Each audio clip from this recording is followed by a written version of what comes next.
The guy everyone said couldn't race on ovals just spent an entire Sunday night running door-to-door with the best oval racers in the sport. He led laps. He passed Ty Gibbs for the lead. He held off Christopher Bell, Kyle Larson, and Denny Hamlin simultaneously.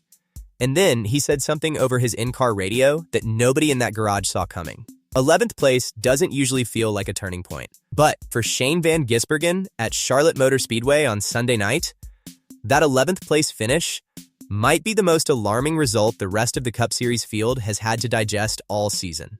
Not because of where he finished, because of everything that happened before the rain ended it. The Coca-Cola 600 is the longest race on the NASCAR calendar.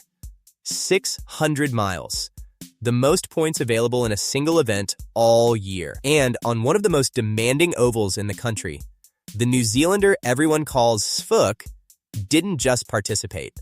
He competed at the very front of the field, lap after lap for most of the night. To understand why Sunday was significant, you need to know the backstory. CVG crossed over from Australian supercars and immediately started winning road course races in NASCAR.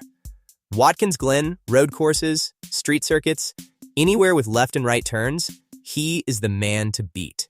The week before Charlotte, he had just dominated the Glen for the second consecutive year. Nobody touches him on those tracks right now, and that conversation isn't even close. But ovals, the traditional round-banked circuits that make up the majority of the NASCAR schedule, that's where the gap has always shown up. Most Cup drivers have been turning left on ovals since childhood. SVG came to this style of racing as an adult professional and has been learning it on the fly at the highest level of the sport. His best oval result heading into Charlotte this season was a 6th place finish. Solid, but not what you'd call a statement. Sunday night was a different animal entirely. Charlotte got hit hard by rain before the race. Qualifying was washed out completely. When that happens, NASCAR falls back on its performance metric system, a formula that factors in your most recent finishing position combined with your team's owner standings. Because SVG had just destroyed the field at Watkins Glen the week before, that formula placed him 3rd on the starting grid. Right at the front, only Tyler Reddick, who leads the championship, and Ty Gibbs were ahead of him. That starting spot looked great on paper. Practice told a different story. SVG was 25th fastest in the pre-race session. 25th. Not exactly the number that makes a garage nervous about what's coming. Most people watching those speeds probably wrote him off for a top 10 as a best-case scenario. Before the green flag flew, NASCAR paused for an emotional tribute to Kyle Busch. The entire speedway felt the weight of that moment. Then the race started, and the night took on its own identity entirely.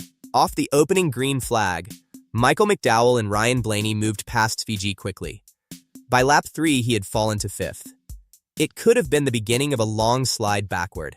His Trackhouse teammates were already having trouble finding their footing. SVG stayed patient and kept the number 97 inside the top 10 through the entire first stage. The caution flags started coming. Josh Berry spun in turn 2.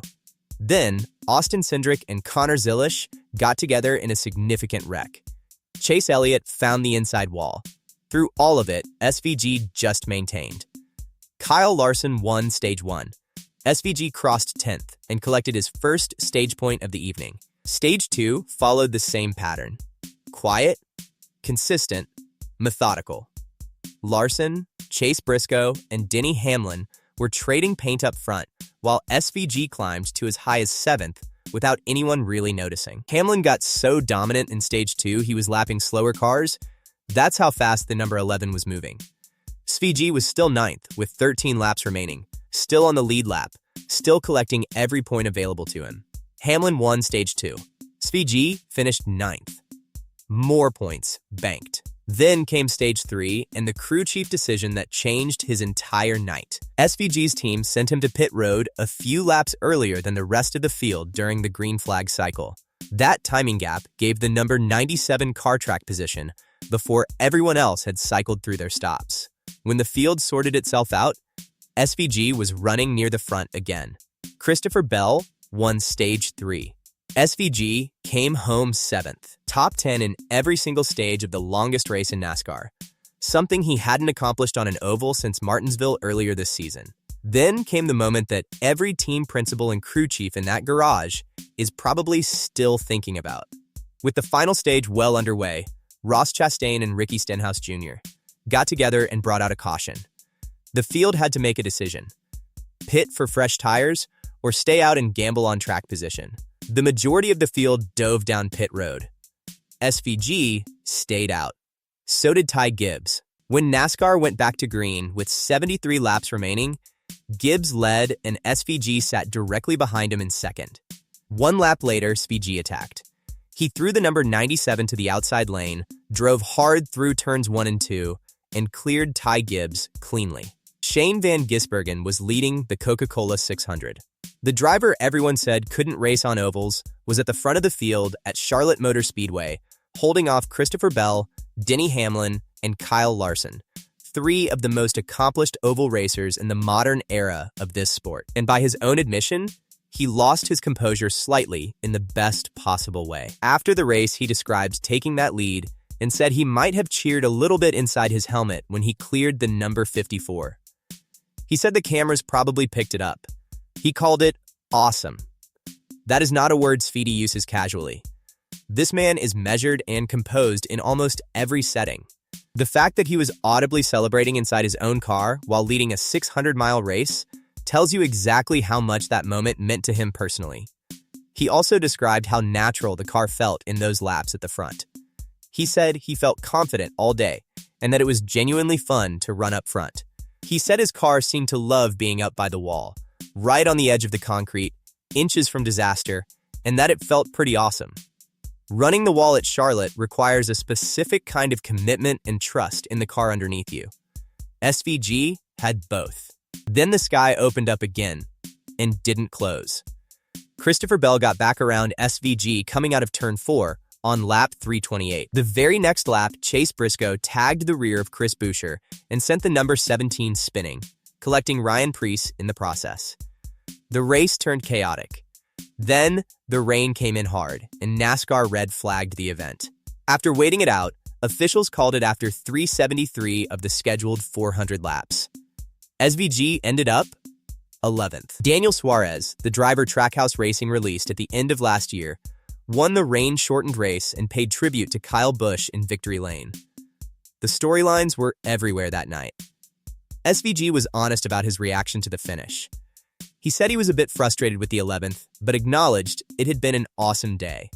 He gave credit to Trackhouse Racing for improving the car throughout the event and said once he got to the front, staying there felt completely natural. He led 11 laps. He ran 329 laps inside the top 10. He collected stage points in every segment, and he moved 2 positions up the championship standings to 14th, putting him within genuine reach of the playoff cut line, with enough of the season remaining to close the gap further. SVG was candid about where he still sits in his oval development. He said there are still plenty of light bulb moments happening, and that he considers himself a conservative driver by nature. He said longer practice sessions benefit him significantly because he needs track time to process and build confidence, rather than instinct alone. He acknowledged that oval racing is fundamentally different from everything he grew up doing, and that he still learns something new every single week behind the wheel. That honesty is important, because it means what happened at Charlotte wasn't a fluke. It wasn't one perfect night that can't be repeated. It was the product of a driver who is actively developing, accumulating experience, and getting measurably better at something that didn't come naturally to him. The trajectory is pointing in one direction. Here is the part of this story that should genuinely concern every other team in the Cup Series garage. SVG already owns road courses. He wins there so consistently, it has stopped being a surprise and started being an expectation. The conversation about who wins when NASCAR goes to a twisty track begins and ends with his name.